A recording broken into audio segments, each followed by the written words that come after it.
Attention mga SSS members and pensioners, iba't ibang klase na SSS loan na pwede nyo ma-avail, updated po nitong taon 2025. Aalamin natin dito sa video na ito. Hold up.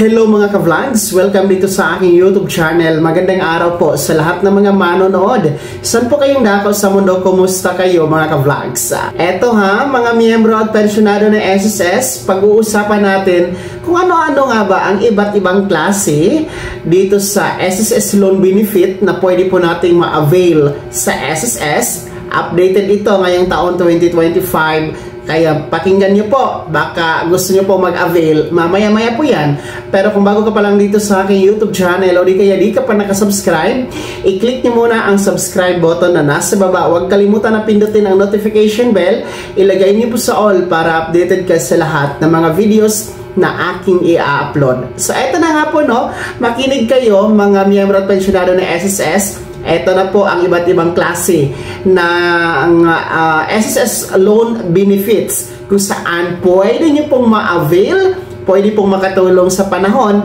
ng emergency sa inyo, no, mga ka-vlogs. So una po ay ang ating SSS salary loan.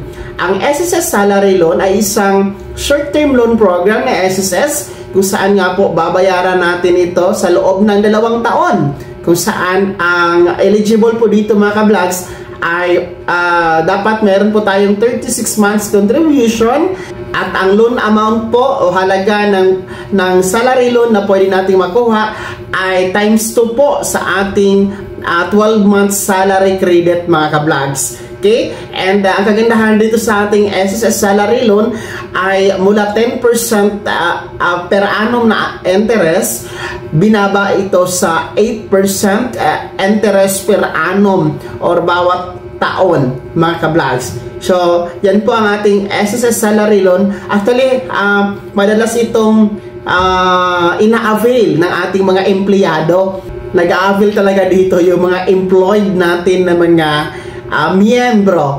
And ang kagandahan dito mga ka-vlogs ay pwede po kayong mag-renew, no? Under the bagong guidelines po ng salary loan, pwede tayong mag-renew after 6 months, no? Ng magkasunod na buwan po na pagbabayad. Kasi po dati, no? Ako dati kasi nagsa-salary loan ako nung nagtatrabaho pa ako. Every year ako nagre-renew kasi 2 years payable yan siya, pero ako every year ako nagre-renew kasi i-deduct lang yung remaining balance doon sa loan amount na kung magkano po ang i-proceed po ng ating pagre-renew, no? So ngayon 6 months lang ay pwede na po mag-renew. Ganyan kaganda po, okay? So, SSS salary loan. Pangalawa po ay ang ating SSS calamity loan. Well, the calamity loan program mga ka-vlogs or CLP ay para po ito sa ating mga kababayan na masasalanta po ng mga natural disasters gaya po ng bagyo, gaya po ng lindol, pagbaha, flash flood, sa landslide at iba pang natural disasters or natural calamity mga ka-vlogs. Gaya po na nangyari ng lindol sa Visayas, no?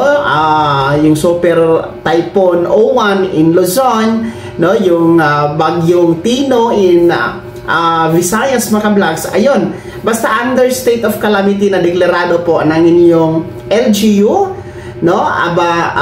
Kayo po ang makaka-avail ng SSS calamity loan. Ang kagandahan dito mga ka-vlogs ay mula 10% ang interest per annum, binaba po ito sa 7% per annum mga ka-vlogs. Okay? And up to 20,000 pesos maaari nyo po makuha. Depende sa monthly salary credit ninyo. So, for emergency talaga itong calamity loan na naglalayong matulungan po ang ating mga miyembro at pensyonado ng SSS na makabangon kahit papano, no? Dito sa mga kalamidad mga ka-vlogs. Pangatlo po na pension benefit na maaari pong ma-avail sa SSS ay ang ating SSS Pension Loan Program. Para naman po ito sa ating mga pensionado na SSS. Una po ang ating mga retiree pensioners, kayo naman po talaga ang original na makaka-avail ng, or dati pa kayo nakaka-avail ng pension loan under the pension loan program po ni SSS. At ang kagandahan ngayon sa bagong inilabas po na guidance ni SSS, up to 300,000 pesos na po ang maaari nyo pong mahiram mga retiree and total disability pensioners. At ang isa pong magandang balita dito sa pension loan program, no, ay kakakumpirma lang po ni SSS, no, last September, kung saan nga po kasama na din po ang ating mga death or survivor pensioners sa pwedeng maka-avail ng pension loan, and up to 150,000 pesos po ang maaari nyo mahiram mga death or survivor pensioners. So kahit pa paano, no, yung ating mga pensionado na mga survivors ay hindi nakakapit doon sa mga lending, mga loan sharks, no? Kasi kasama na sila dito sa pension loan program ni SSS.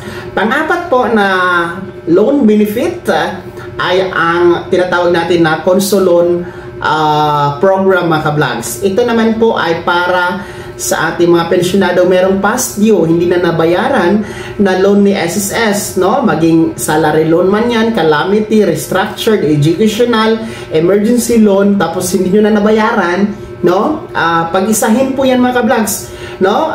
May mga flexible terms, kung hindi man kaya in just one na payment, no? May mga flexible terms. And ang kagandahan dito, i-waive po yung penalty. Only the interest and principal amount lamang po ang babayaran ninyo. At ang purpose nito sa Conso Loan program, para po kayo ay maka-loan ulit, no? Para maibalik po ang good standing ninyo sa pag-avail ng loan kay SSS. Kaya sa mga merong past due diyan, no, pwede nyo pong i-avail ang Conso Loan program ni SSS. And panglima po at panghuling loan benefit na meron ng SSS, actually ngayong Nobyembre lang ito ilo-launch o magsisimula, mga ka-vlogs. Itong tinatawag natin na SSS Loan Light Program. Isa po itong short-term loan program ng SSS na nilikha po para labanan ang mga loan sharks or lending, mga ka-vlogs, na ang tataas ng interest. Kasi dito sa Loan Light Program ni SSS, maaari kayong humiram ng 5,000 hanggang 20,000 pesos at babayaran po ito sa loob lamang ng 15 days to 90 days. So depende po sa inyong pangangailangan, basta 5,000 pesos to 20,000 pesos, and maaari nyo yung bayaran mula 15 days to 90 days, mga ka-vlog. So kahit pa paano ay itong Loan Light program, ano, ni SSS ay talaga makakatulong ito sa ating mga pensionado merong emergency. In partnership po ito sa Union Bank of the Philippines. And alam nyo ba, ngayong buwan na ito, Nobyembre, ay magsisimula na ito. Kaya antabayanan po natin ang ilalabas po na abiso at anunsyo ni SSS regarding this Loan Light program, kung ano po ang alituntunin, kung paano nga ba ito i-avail, sino-sino ang po pwede, at yung atin pong rules and regulation, IRR po, na susundin, guidelines, kumbaga circular, no, regarding this Loan Light program. So itong ating mga binabanggit na mga SSS loan benefits ay maaari nyo pong ma-avail, no, sa pamamagitan po ng inyong My.SSS account. So online lamang ito, mga ka-vlogs, no? Ang bilis-bilis lang po.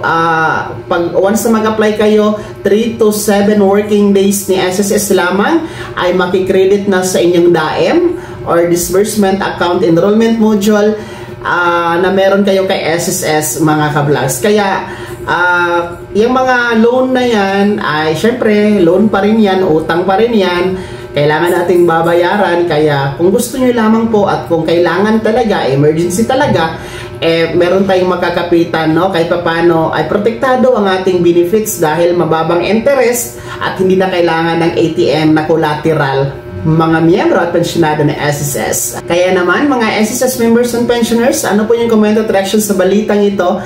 Sino sa inyo dito ang mga merong na-avail ngayon na SSS loan benefit? Anong klaseng loan po ba yan?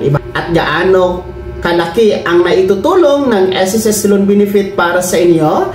Ibahagi niyo po sa comment section na nasa baba. Pakilakip ng buong pangalan at kung taga saan kayo. Bago ako magtapos sa video na to, kung gusto niyo po sumuporta sa aking YouTube channel, maaari niyo pong i-click ang ating super thanks button na nasa baba. Sa mga gusto maging miyembro, pwede, i-click niyo lamang ating join button. Maraming perks dyan mga ka-vlogs. Be my member now. Sana naging gabay ang video na to kahit paano na pag-uusapan natin ng mga mahahalagang bagay-bagay na may kinalaman sa pagiging miyembro, benepisyaryo at pensyonado sa SSS. Kung hindi ka pa nakasubscribe dito sa aking YouTube channel, maaari nyo nang i-click ang ating subscribe button na nasa baba. Huwag kalimutan na pindutin ang notification bell, ilagay sa all para updated ka sa lahat ng mga videos na aking i-upload. Maaari nyo din i-like ang video na to at kung meron ka pa mga katanungan, maaari nyo i-komento sa comment section na nasa baba. Paki-follow na din po ang aking official Facebook page na nasa screen nyo. Muli po, ako si Daniel Timpawa na nagsasabing dito sa aking YouTube channel, pawang katotohanan at lahat totoo lamang.